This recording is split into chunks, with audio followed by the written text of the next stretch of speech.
Assalamu alaikum fam, hope you're doing well. We're on the second article, and this section is titled Whether God is Composed of Matter and Form. This is St. Thomas Aquinas' Summa Theologica.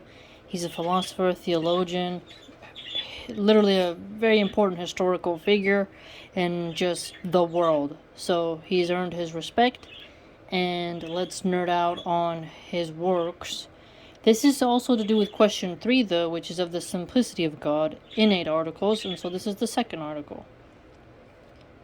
We proceed thus to the second article, objection 1.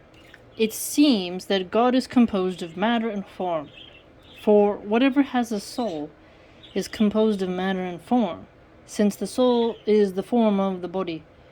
But Scripture attributes a soul to God, for it is mentioned in Hebrews x:38, where God says, "But my just man liveth by faith, but if he withdraw himself, he shall not please my soul." Therefore God is composed of matter and form. So that is what they've given to Aquinas. So we will read how he responds. Reply objection 1. A soul is attributed to God because his acts resembled the acts of a soul, for that we will anything is due to our soul, hence what is pleasing to his will is said to be pleasing to his soul. So a soul is attributed to God, which is something I would think, I as a Muslim would say nothing is comparable to God. I don't think God has a soul. But again, we're dealing with Christians here, okay? And yeah, there might be resemblance to the actions of a soul, but still, I would say that is something we should not attribute to God, but we're dealing with Catholics. Okay. Then objection 2. Further, anger, joy, and the like are passions of the composite. Look at that. Passions of the composite, because we in ourselves are composite beings. It's very interesting. But these are attributed to God in Scripture. The Lord was exceedingly angry with his people, Psalm CV 40. Therefore, God is composed of matter and form. So I thought that one was quite witty. So let's see what he replies with. Anger and the like are attributed to God on account of a similitude of effect. Thus, because to punish is properly the act of an angry man, God punishes is metaphorically spoken of as his anger. So here Aquinas is contending it's a metaphor, but also at the same time it is an attribute that has, similitude of the effect. So what do you do when you're angry? You look at usually the effects of being angry is something follows that is stern, a force, right? So to be punished, something has happened. It has happened very efficiently and effectively. And so the effect of anger, the attribute of it, is something happens to punish which is not enjoyable, right? So that's quite witty. Objection 3. Further, matter is the principle of individualization. But God seems to be an individual, for he cannot be predicated of many, therefore he is composed of matter and form. So this one was quite interesting to think about. Matter is something of individualization.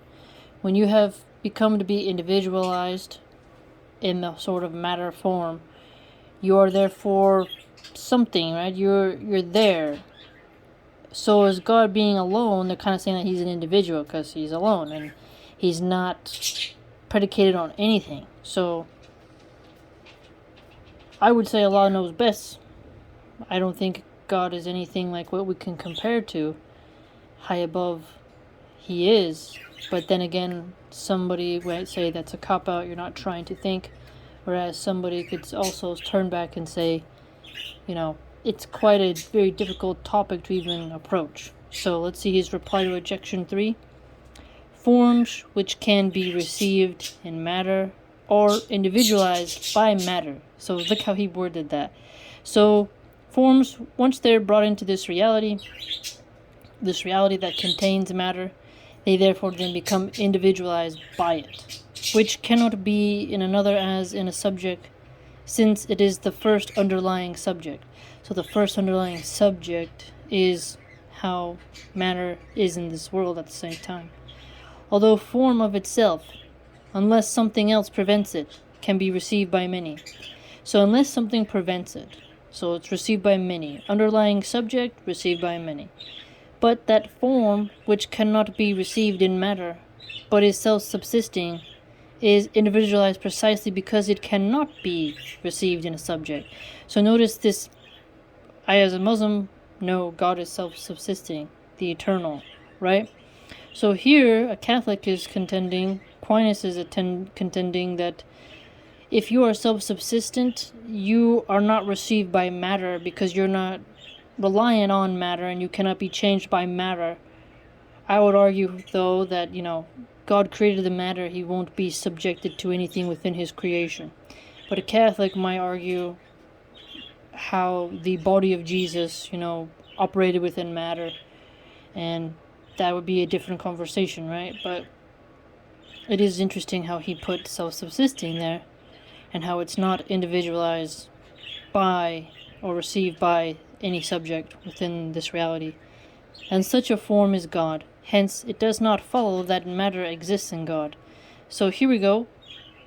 He replied and said that matter is not within God, and God is not part of matter. So, over here, we'll see another one. It's just quite intense. On the contrary, whatever is composed of matter and form is a body. For dimensive quantity is the first property of matter, but God is not a body, as proved in the preceding article. Therefore, he is not composed of matter and form. So notice this. So whatever is composed of matter and form is a body. So if you're a body in this reality, you have matter and form. Now, this matter and form, it's how you can give measurements, and measurements give you the dimension and the quantity. And if you have the dimensions and the quantity, you see the property of the matter. So very, very nerdy. But God is not a body, as proved in the preceding article. So I would agree that nothing is comparable to God, but the way in which he worded this is so consistently logical that you have to give props to your boy Aquinas. Okay, now here's his longer answer. I answer that it is impossible that matter should exist in God. First, because matter is in potentiality. So matter itself is potential, right? Because it can change and it can adapt and it can shift, right? It has its own very nature. So it deals a lot with potential, right? But we have shown in question 2 in Article 3 that God is pure act without any potentiality. So God doesn't have potentiality. Why? Because he's not lacking anything, right? To have potential is to lack your full form, right? So God is not that. Hence, it is impossible that God should be composed of matter and form. Secondly, because everything composed of matter and form owes its perfection and goodness to its form. Now notice that. Did you catch that? If you're composed of matter and form, and you're perfect and good, the form itself is what made you perfect and good. So God is high above form because God gives the good. He shapes the good, right? So God isn't bound by his form because God gives the form, bestows the forms. Therefore, its goodness is participated in as much as matter participates the form. Now, the first good and the best, viz. God, is not a participated good, because the essential good is prior to the participated good. So, essential good is prior to participated good. So, essential is much more different than participated, right? Because essential bears in mind that you really do need it, right? You need it.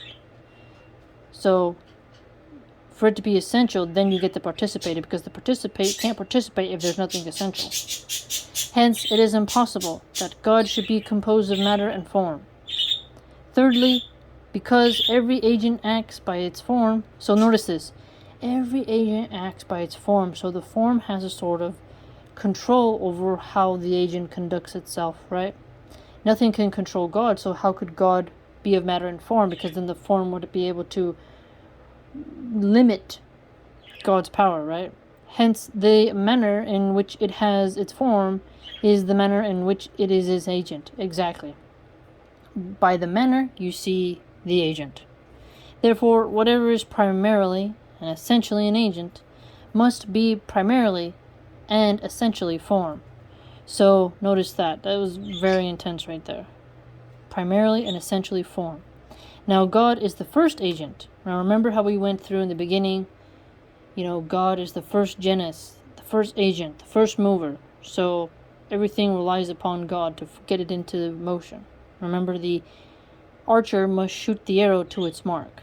Since he is the first efficient cause. There you go, there's another one of Aquinas' famous first causes theme. One of them was the efficient cause. So he is the first efficient cause. He is therefore, of his essence, a form, and not composed of matter and form. So this is a very interesting distinction here. The essence can have a form, but God himself is not composed of matter and form, because that would then mean that God has potentiality. And potentiality would then mean it is contingent and reliant upon matter and form is limited. And then the essentiality of an agent is, really going to struggle there, right? Because every agent acts by its form. So, again, very potent examples here for us. And remember how if God had a matter and form as a sort of body, the dimensions and quantity, those would also be limited. It would not really work because he's not a composite thing like us, right? So, again, very interesting. And I just keep in mind how the notion of anger, like God getting angry, some people will be like, oh, that's a human quality. But remember, he said that it was a sort of metaphor, but also a similitude of effect, right? So similitude of effect and metaphor. Very educational topic here for us that he has laid out, and Aquinas is always on the nose.